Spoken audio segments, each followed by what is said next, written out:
మగవాళ్ళు తప్పకుండా ప్రాక్టీస్ చేసుకోవాల్సిన ఆసనాలు, ముద్రలు. ఫస్ట్ ముద్రతో స్టార్ట్ చేద్దాం. లింగ ముద్ర. ఇంటర్లాక్ చేసుకోండి. Only left hand thumb open చేసుకోండి.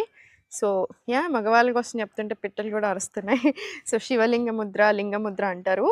మీకు హార్ట్ హెల్త్కి కానివ్వండి, డైజెషన్ మంచిగా అవ్వడానికి, స్పమ్ కౌంట్ పెంచడానికి, ఇట్లాంటి అన్నిటికీ చాలా బాగా హెల్ప్ చేస్తుంది. ఎవ్రీడే 5 to 10 minutes ప్రాక్టీస్ చేసుకోవచ్చు. మోర్ దాన్ దట్ అవసరం లేదు. 5 minutesతో స్టార్ట్ చేయండి చాలు.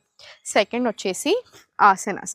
కంపల్సరీ ఒక ఫ్యూ ఆసనాలు అయితే మీ ప్రాక్టీస్లో పెట్టుకోండి. మీరు జిమ్ చేస్తున్నా, స్ట్రెంత్ చేస్తున్నా కూడా మొబిలిటీ తప్పకుండా ఉండాలి. అండ్ ఈ ఆసనాస్ అయితే కంపల్సరీ ఇంక్లూడ్ చేసుకోండి. Inhale center, exhale నౌకాసన్.